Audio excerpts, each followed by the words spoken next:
আসলে আমি প্রথম কিনা সে দাবি আমি করব না। আমি প্রথম হলেও সেটা কোনো বিষয় না। বিষয়টা হলো কাউকে না কাউকে বলতেই হবে, বলতেই হতো। যেহেতু তার সঙ্গে বাংলাদেশের একটা শিকড়ের টান আছে, যেহেতু একটা সুযোগ আছে, সেই সুযোগটাই আমি নেওয়ার চেষ্টা করেছি।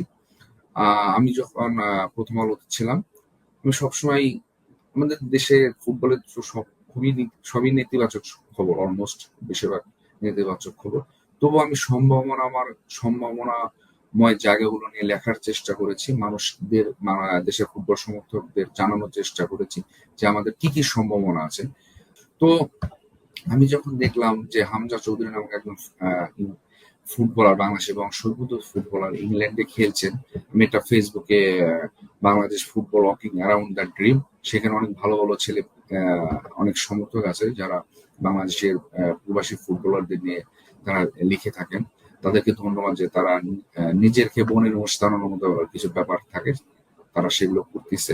তো আমি সেই মাধ্যম থেকেই জানি যে হামজার ব্যাপারটা। পরে আমি হামজার সঙ্গে যোগাযোগ করার চেষ্টা করি এবং একটা সময় সফলও হয়ে যাই।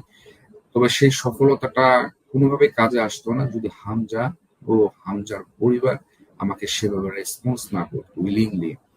তারা শুরু থেকে আমাকে খুব ভালোভাবে রেসপন্স করেছে এবং আমি তারা যেভাবে চাচ্ছিল আমি সেভাবেই সাড়া দিয়েছি এবং একটা সময় গিয়ে আমি হামজা ভাইকে জিজ্ঞেস করতে সমর্থ হই যে বাংলাদেশের জাতীয় ফুটবল দলে আপনাকে আমরা দেখতে পাবো কিনা। সেটা আমি করেছিলাম ২০১৯ সালে। তখন সে সবেমাত্র ইংল্যান্ডের হয়ে অনূর্ধ্ব-২১ ইউরো চ্যাম্পিয়নশিপ খেলে এসেছেন। তার ৩ দিন পরে আমি হামজা ভাইয়ের সঙ্গে আলাপ করি। হামজা খুবই উইলিংলি আমাকে যে কথাটা বলে যে বাংলাদেশের জার্সি পরে খেলতে পারলে ভালো লাগতো। তো আমার খুবই ভালো লাগছে।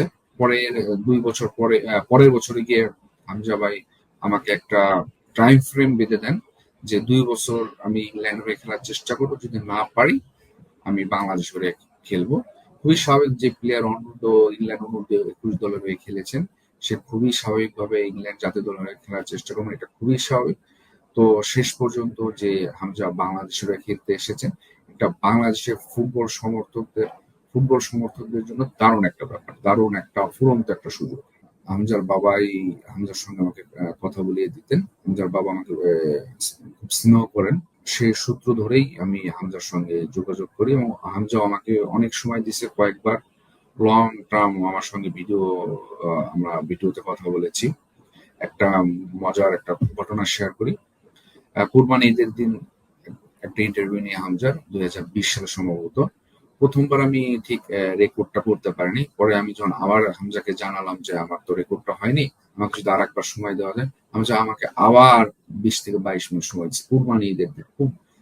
খুব ব্যস্ততম একটা দিন ছিল। সেদিন ট্রেনিং ছিল লেস্টার সিটি। তো বাসায় ঈদের দিন বাসায় আসে সে তার বাবা-মার সঙ্গে দেখা করতে। তখন আমাকে অনেক সময় দেয়।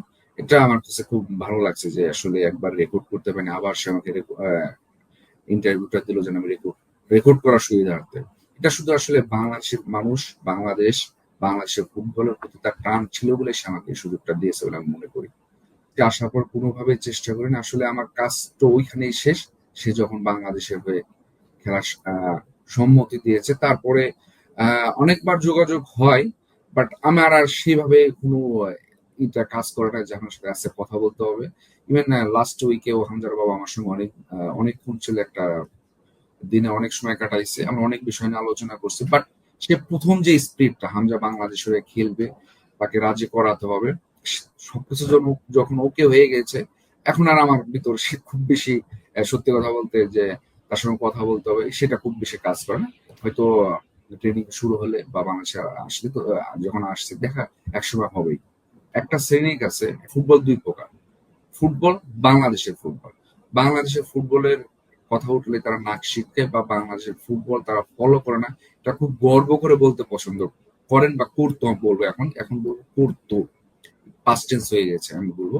সেটা কারণ হামজা আসার পর থেকে হামজা যখন বাংলাদেশের হয়ে খেলার ছাড়পত্র পাই আন্তর্জাতিক ফুটবলে, তখন থেকেই একটা এলিটস যে শ্রেণী যারা ইংলিশ লিগ, লা লিগায় বুঁদ হয়ে থাকতো রাত জাগতো, তারাও এখন বাংলাদেশের ফুটবল নিয়ে আলোচনা করতেছে। হামজা আসলে কোন পজিশনে খেলবে, এটা কিভাবে একটা গুরুত্ব বহন করবে বাংলাদেশ টিমে, তারা এখন এই বিষয়গুলো নিয়ে আলোচনা করতেছেন। তো সে সূত্রে বাংলাদেশের ফুটবলটা এখন মনে করেন যে এই এলিট শ্রেণীর দর্শকদের ড্রয়িং রুমে আলোচনার বিষয়বস্তুতে পরিণত হয়েছে। আপনি যদি আজকে খেয়াল করবেন, অনেক মানুষ যারা ফুটবল নিয়ে আগে কখনো ভাবেননি বা বাংলাদেশের ফুটবল সেভাবে ফলো করেন না, তারাও কিন্তু আজকে সামাজিক যোগাযোগ মাধ্যমে পোস্ট করেছেন হামজার বিষয়টা নিয়ে। এটা খুব একটা ইতিবাচক বিষয়।